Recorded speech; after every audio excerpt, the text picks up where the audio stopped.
Hello and welcome to ELT Under the Covers, ELT React, where we in this video as English language teaching professionals, we look at English teaching videos and we react as experts to the good, the bad within those videos.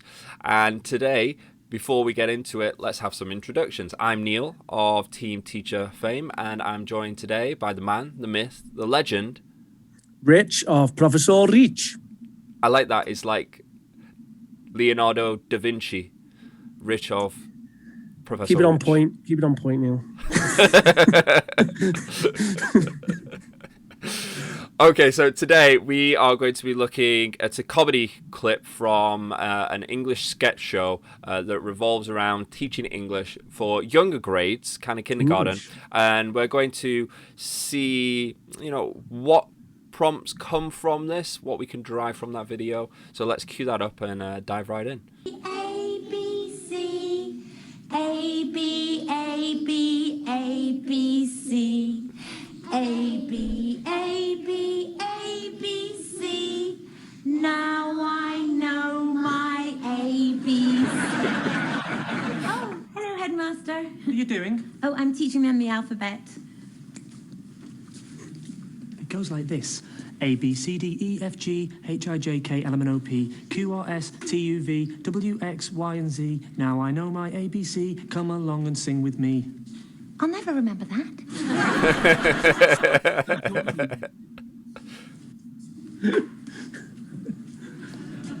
How does it go again? E, F, G. That'll do. No, it won't do. A, B, C, D, E, F, G, A, B, C, D, E, F, G. H, I, J, K, L, M, N, O, P. That's a bit I'll struggle with. It's too much. What about this? A, B, C, D, E, F, G. Now let's learn to count to 3. 1, 2, 3. 1, 2, 3. No. What are we doing? Alphabet. Now repeat. A, B, C, D, E, F, G, A, B, C, D, E, F, G. H, I, J, K, L, M, N, O, P. H, I, J, K, Emily P. H, I, J, K, Emily P. You're saying Emily, aren't you? It's too fast. It's got to be fast to rime. Oh, it's got a rhyme. Yes. Oh, okay. What about A, B, F, C, J, L, G, E, K, I, O, P, H, M, N, It's got to rhyme and be in the right order. D. You're just picking on me Now now. we'll go again. A, B, C, D, eyes to me. A, B, C, D, E, F, G, A, B, C, D, E, F, G. H, I, J, K, L, M, N, O, P. H, I, J, K, L, M, N, E, P. L, M, N, O, P. I want to go home. L, M, N, O, P. L, M, N, O, P. Q, R, S, T, U, V. Q, R, S, T, U, V. W, X. W, That bell's for me, not you. Y, and Z. Now I know my ABC. H, I, J, K, Come L, along and sing with me. Okay, kids, before we go, let's do nursery rhymes. Ba, ba, ba, ba, ba, ba, ba,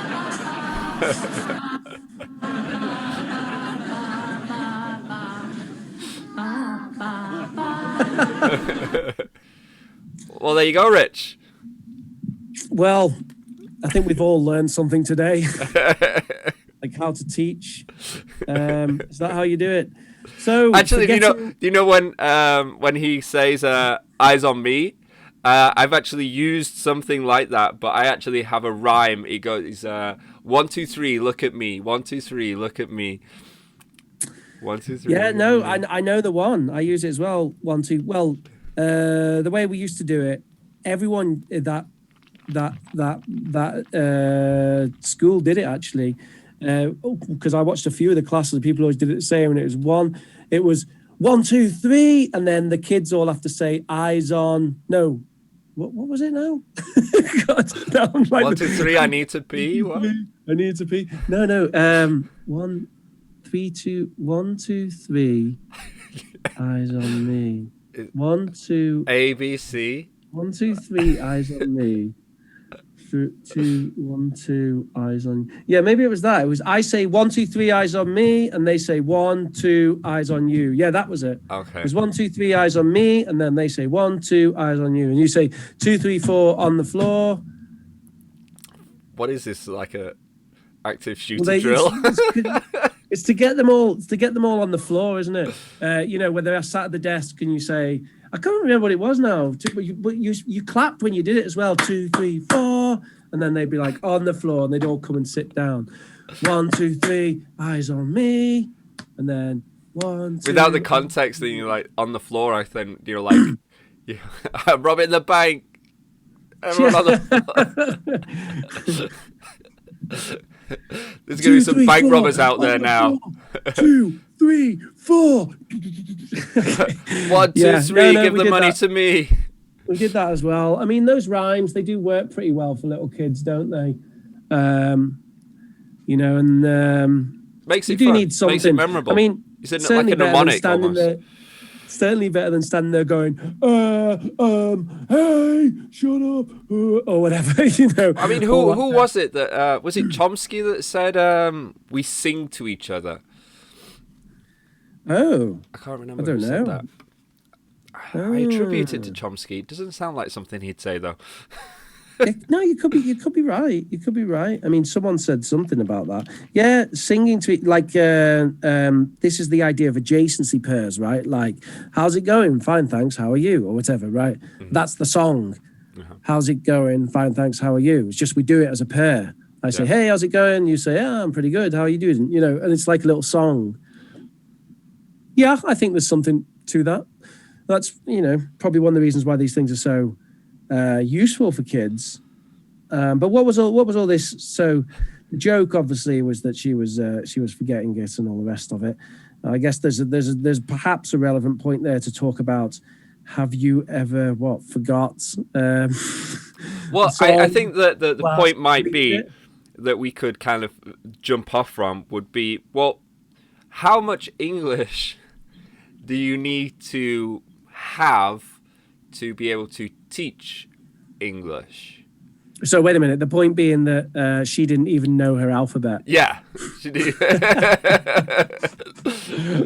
Okay. Obviously, she can kind of speak English and stuff like that. But you know, I mean, this is an exaggeration. But you know, one would think, you probably need your alphabet. But you know, to what extent? Because we've tiptoed on it with non-native speakers as English teachers, and so I mean, I probably think that it's one of those things that, as most things, there's going to be a scale here, and I would see it very much dependent on this idea of what the objective is, and you know, we spoke to John Kay, and he was sort of adamant that his objective was very much communication, even in terms of error correction. He would only error correct if it affected communication. In that communication failed, so that the other person wouldn't understand them if they didn't get a correction. So then, if the absolute aim is purely communication, then we get into an issue, don't we? Where, an issue from my perspective, but maybe not from someone else's. I mean, you can literally have anyone teaching English as long as they were able to communicate. Because if they could communicate, then they can teach those skills to the students. Yeah, but then it's not teaching English. The focus shouldn't be to teach English. It should be to teach communication, it's just English is the vessel. As opposed to, well, I think that is the. I think that is the ultimate position of someone who uses communication as the only objective. I don't think I would quite be as extreme as that, really. I think I'd probably be somewhere a bit more in the middle, where I think that it's communication, but it is also English, and you know, I would argue that. I think that there's something to be said for being very proficient with English. I think that there's this classic idea that you can come up with where a non-native English speaker can sometimes be a bit better with the lower levels, particularly of people who actually come from their L1, because they can identify the common problems that group will have, and also they can explain that they can grade their language much better. I mean, obviously, if you're the native language speaker of those students and you've learned the language as well, then it's very easy for you to grade your language. You know exactly what they're able to understand. And I don't necessarily mean using the L1. You know, they could be using the target language, but grading it, you know, maybe better than a native speaker would do with not too many years of experience. However, I have come round to the opinion that being a very proficient or native speaker is advantageous for the students. I think that that's probably a controversial thing to say in the modern environment of English language teaching, because you've got all these ideas like international language, who owns the language anyway, and daba daba daba. So then what does it mean to be an expert in English? You know, what about if you're an expert in Indian English or Singlish, Singaporean English and whatever?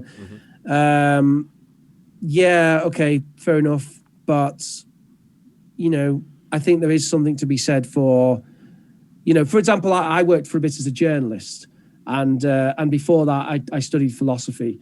And for either of those things, for both those things, you need to dive quite deep into some of the ways that English works. And I think that is something that my students find advantageous and appreciate.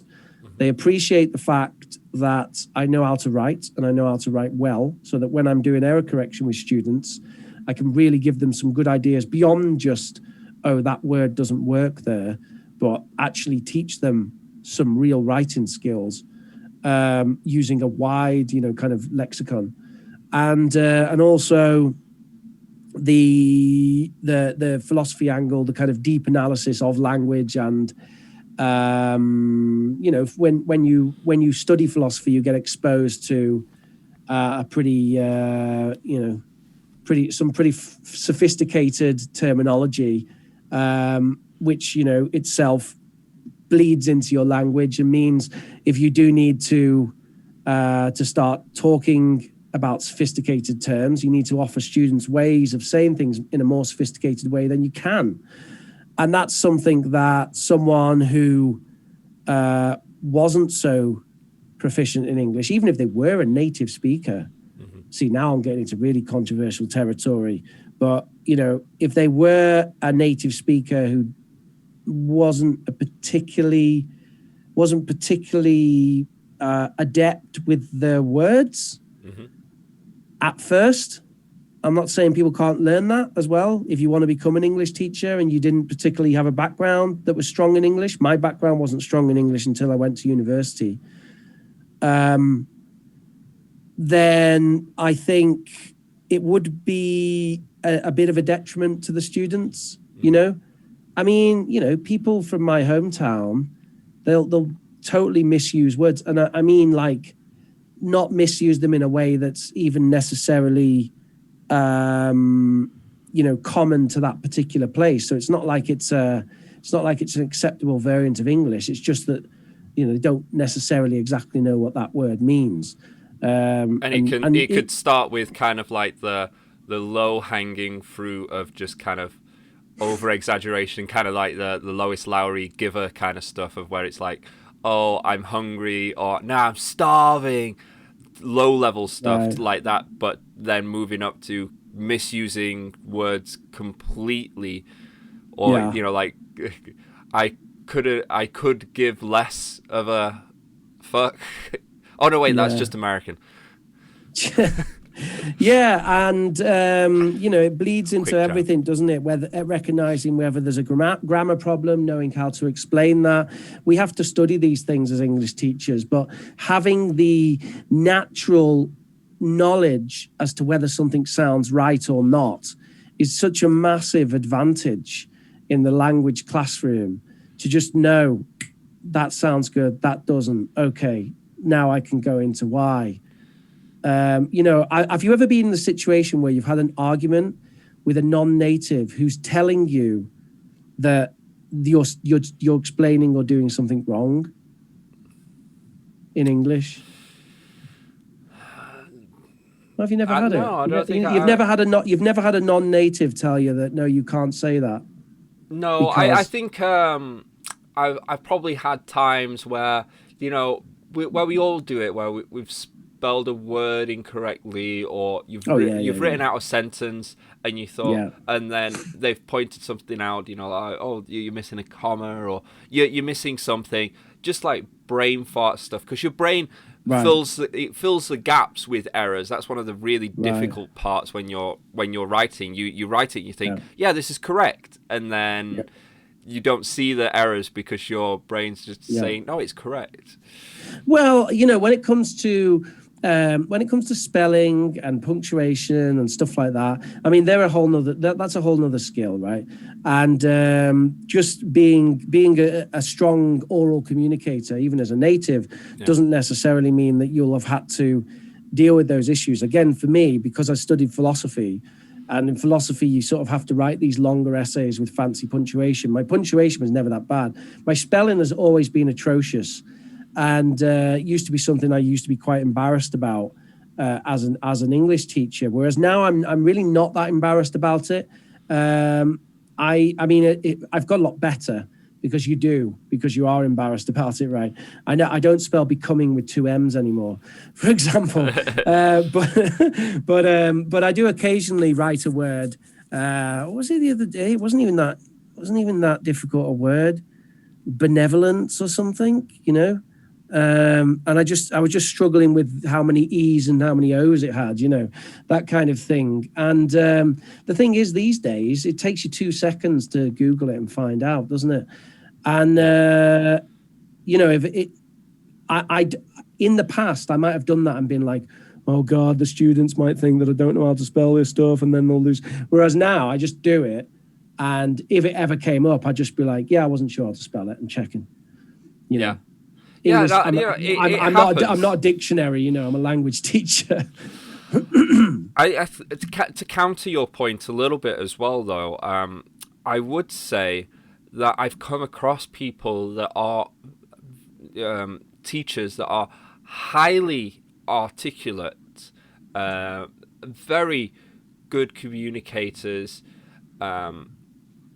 More so, I'm leaning towards this idea of articulate, being very, having a wide lexicon, can use big words, but being very poor or not as good teaching as say like a non-native English teacher, or just even a backpack teacher, solely because those two are better with engagement.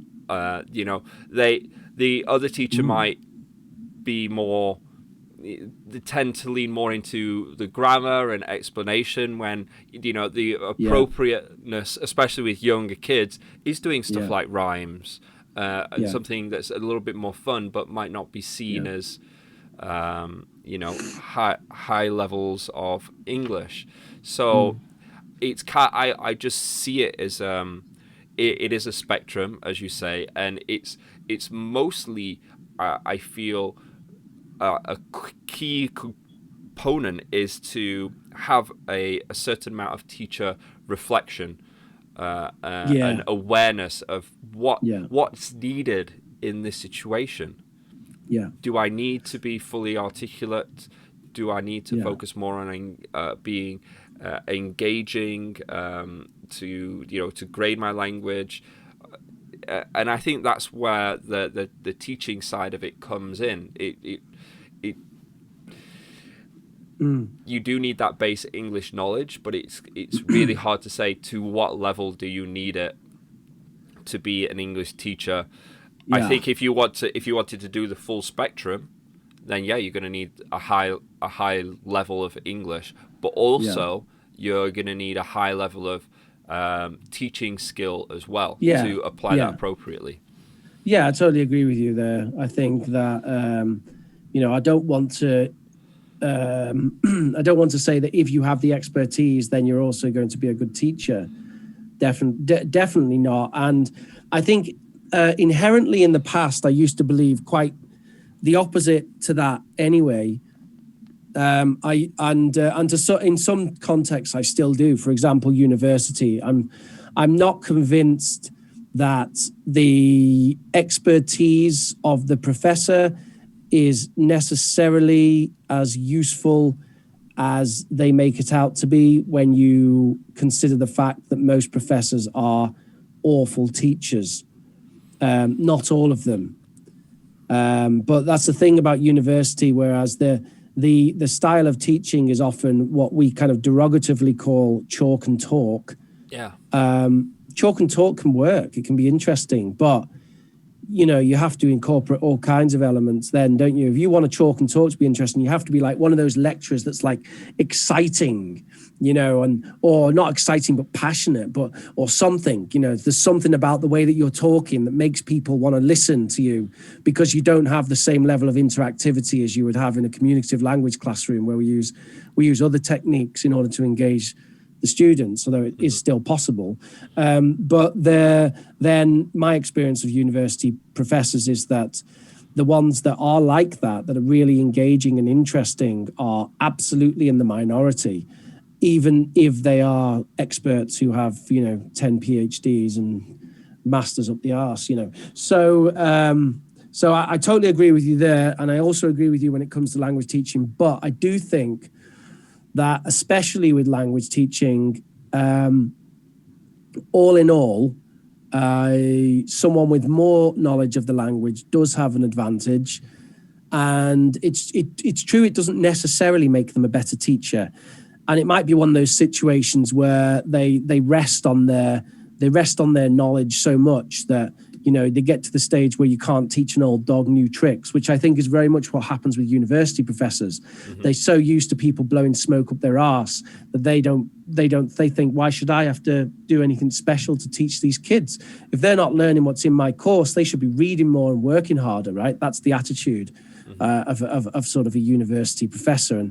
And maybe that's how some people, especially native communicative language teachers might start to think, oh, but I have a degree in philology and I can, you get a lot of Spanish teachers like that, don't you? Spanish language teachers, they've studied like a degree in philology, and they think somehow that makes them an exceptional language teacher.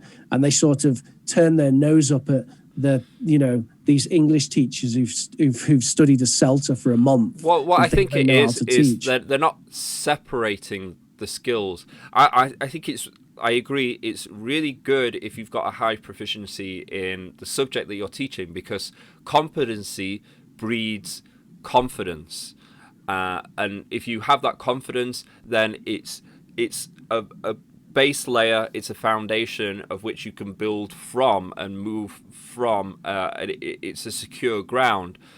But just because you're competent or highly competent in the subject area does not mean that you're highly competent in teaching, because they're separate skills. So I think that's what the problem with these the Spanish theology students and these other high level English users is they think just because they know the subject well, that they're able to teach it well. Where where they've gone wrong is that they've not acknowledged that teaching is a skill. Mm-hmm. Yeah, well, it's a range of skills, isn't it?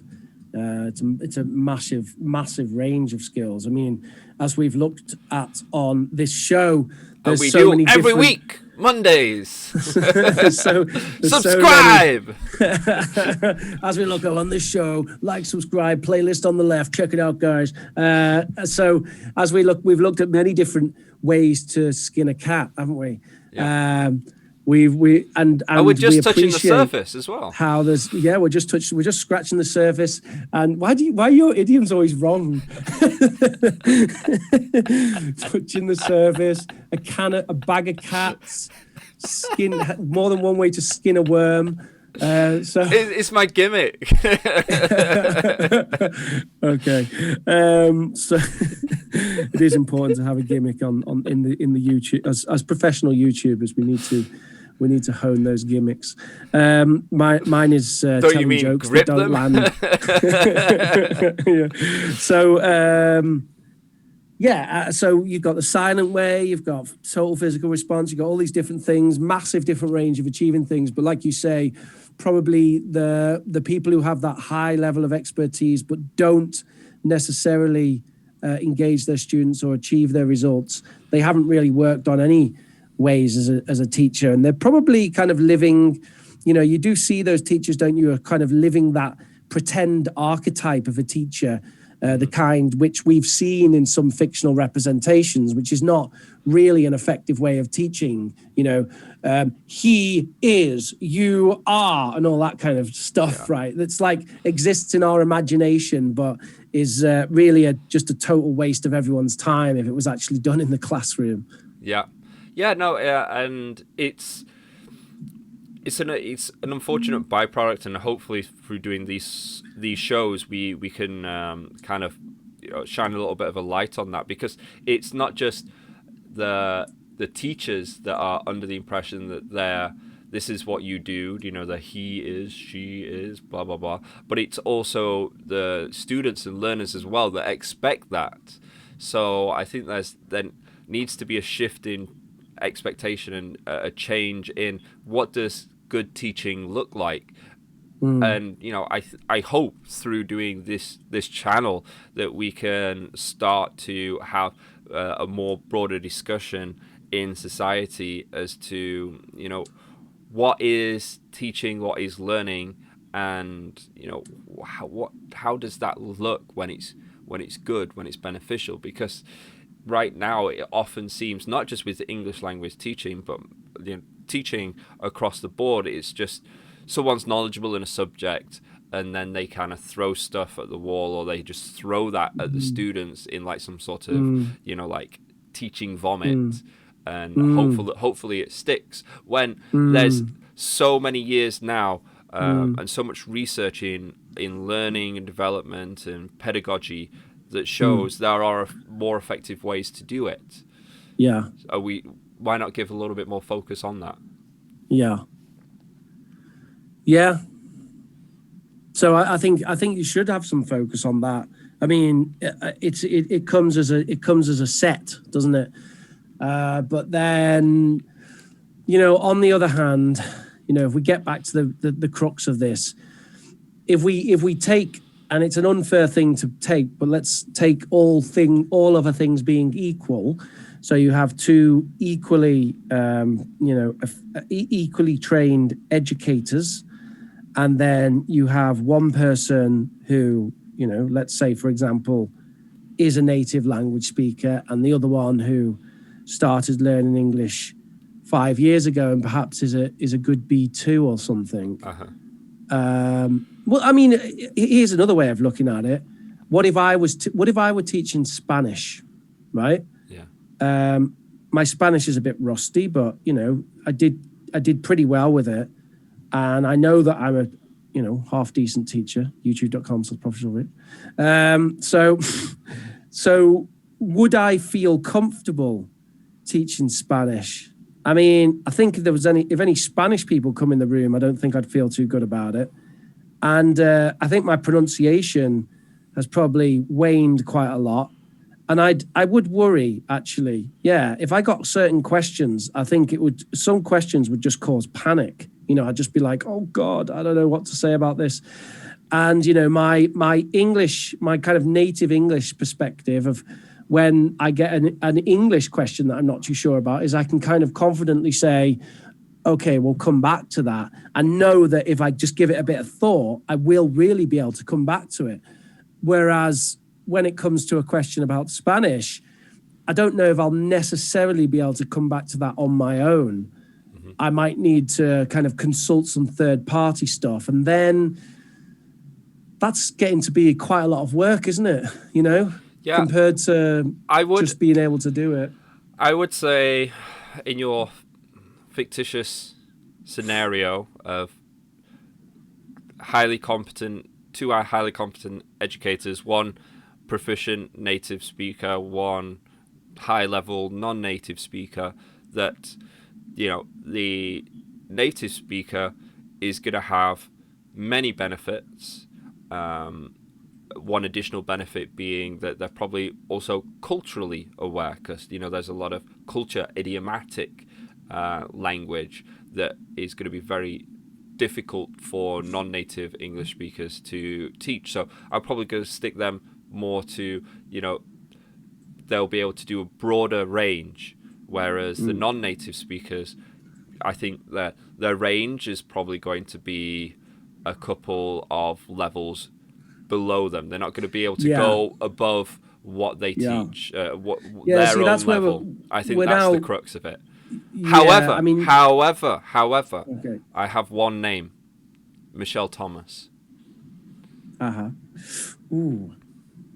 Here we have a man Yeah. who his native language is Polish, Yeah. I believe, Yeah. that learn English and then now teaches French, English, French, Spanish, a whole bunch of other Romance languages to English speakers through English.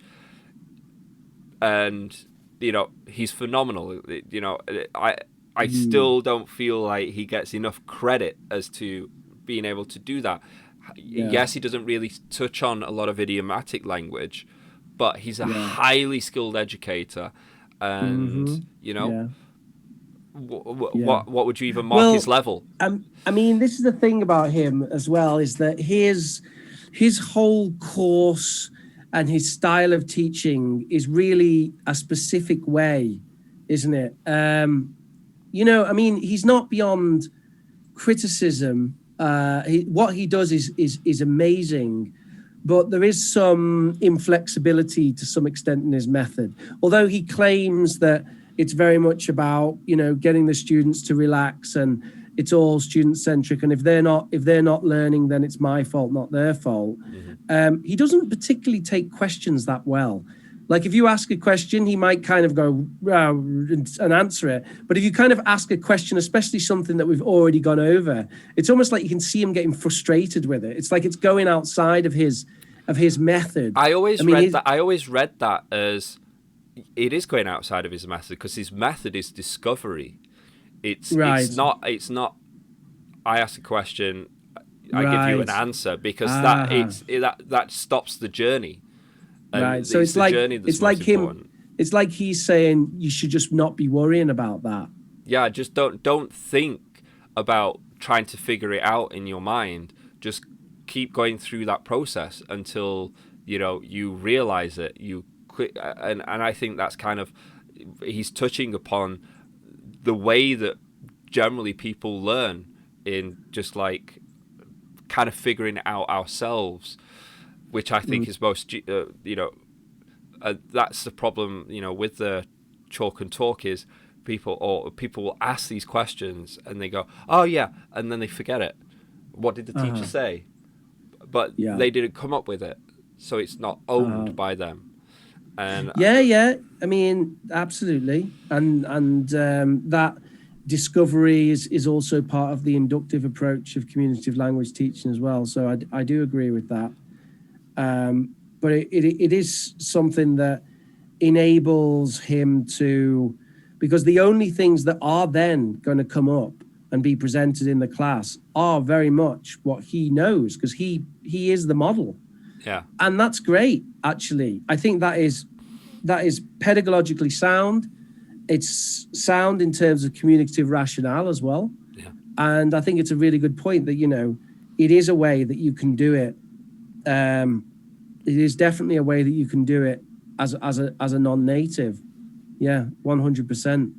Especially if you're confident about the way you're producing the language, which, his pronunciation's pretty good, isn't it? I mean, he doesn't worry too much about accent, but he is pretty good at pronunciation. Yeah. His French sounds good. His Spanish sounds good. His English sounds good. It's there's always these outliers that we can bring out, and we have made a lot of broad statements about native, non-native, highly proficient in English to maybe lower proficiency in English, a higher proficiency in education skills to lower proficiency, and it really is a spectrum, and I don't feel like we can apply too many broad strokes, because we don't know the situation. So to just say, nah, this is not good. These type of people, these type of levels aren't going to be able to do this.